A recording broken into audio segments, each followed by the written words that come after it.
Good morning, my dear brothers and sisters.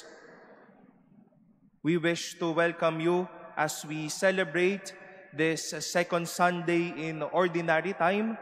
We welcome all of you once again to the Manila Cathedral at sa mga nakapagbakasyon ng Christmas break. Na-miss po namin kayo ng mga nagdaang linggo.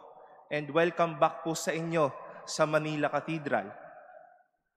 My dear brothers and sisters, what would you usually do when you are most interested with someone or something? When you are interested with a particular thing, isang bagay, you will spend all your time to get to know about that thing. Interesado ka marahil sa inaaral mo, kaya sige, puyat kung puyat ang gagawin mo. Ang tanong, interesado nga ba? Bakit ka nagpupuyat? Nakita mo yung paborito mong laruan, kaya kukunin mo iyon, titignan mo kung anong itsura, ano ang specs, gaano yung lifetime, ano yung value. At maya-maya, nasa kamay mo na at bibiling mo na. When you are interested with a person, sa mga magulang dito, paano po ba ninyo in-examine ang inyong mga naging asawa?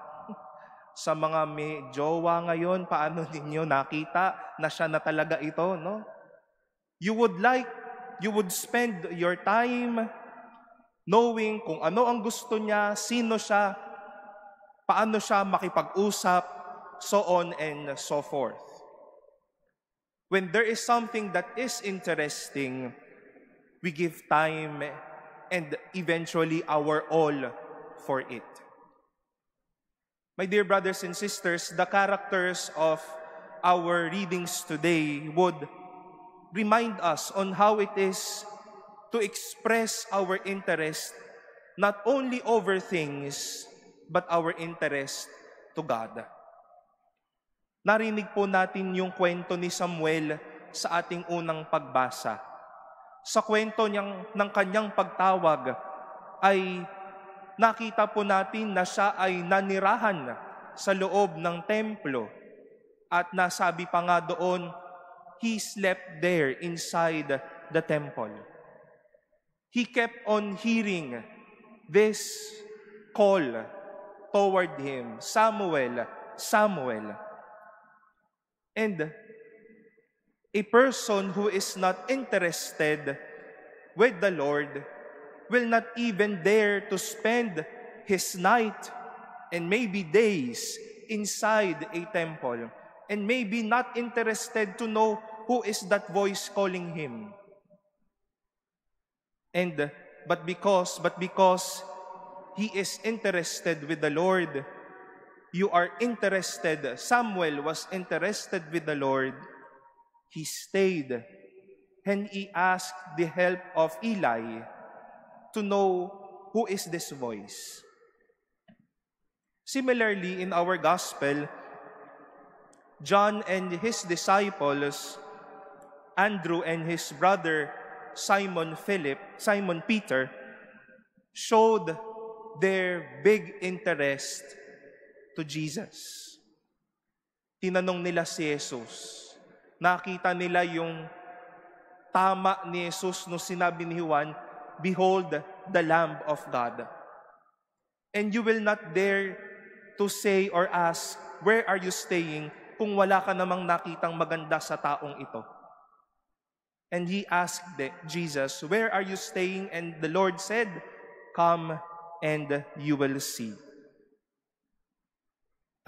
Again, an interested person will never dare to ask or even to risk going to that place. But because you are interested to that person, you wanted a deepening of heart and eventually to deepen your relationship with that person. I am interested to know you, and because of that, I will follow you and I will come and see what you wish to let me see. My dear brothers and sisters, you will never go to the same place, eat the same food, meet the same person, or buy that precious thing if there is nothing in that thing or person that is special or interesting.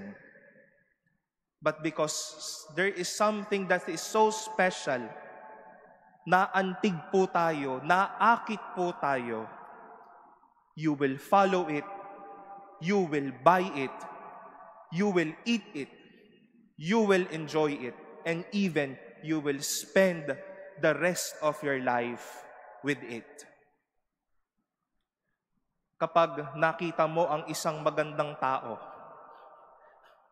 kapag nakita mo na nakadisplay yung PS5 na nag-sale, lalo na nung Pasko, nakita mo yung isang sasakyan na gustong-gusto mong bilhin, nakita mo yung laruan na iyan, nakita mo yung simbahan na iyan na ubod ng ganda, dahil nakita mo, naaakit ka sa gandang iyon, naramdaman mo yung ganda at yung halaga ng bagay o ng tao na iyon, paglalaanan mo ng oras at hindi mo palalampasin yung pagkakataon na iyan. John and his disciples, Andrew and Simon Peter, did that.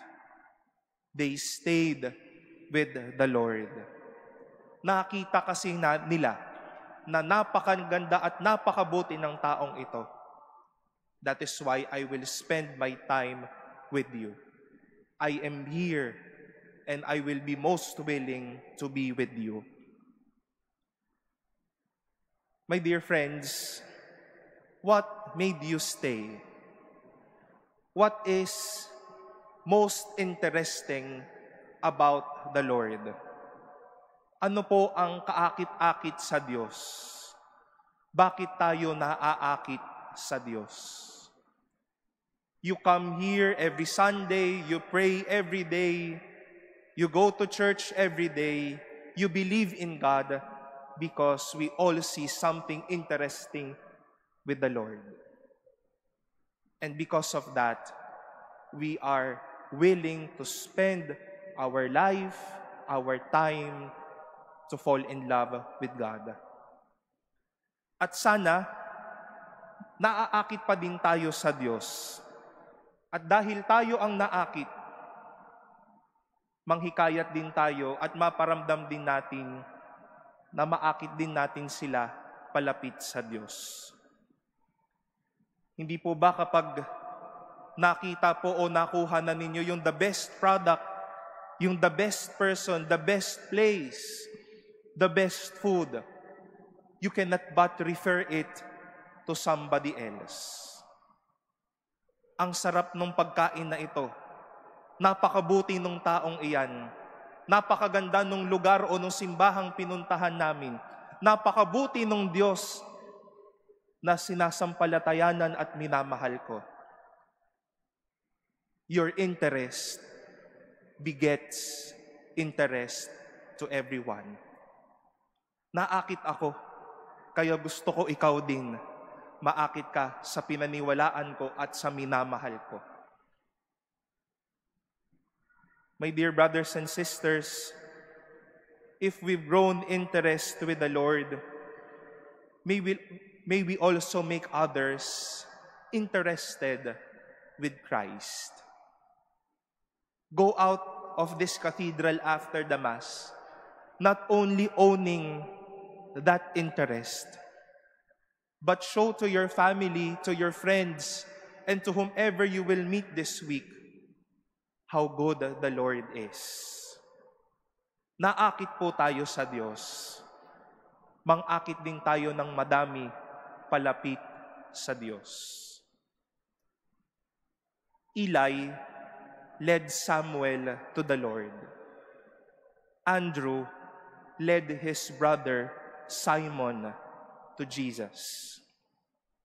Because interested people will never be selfish people. They nurture interest rather than disgust. Because I've known this, I have seen this, I have felt this, I also wish you to come and see the beauty of this. Sana po, naaakit pa din tayo sa Diyos. I hope we still see something interesting with the Lord. And as we see it and even feel it, take time to savor it. Take time to stay with it. At dahil nakita po natin gaanong kabuti ang Diyos at kaakit-akit ang Diyos, we also let others experience it and open our doors for more interests that would deepen and strengthen hearts, that would deepen and strengthen relationships. Amen.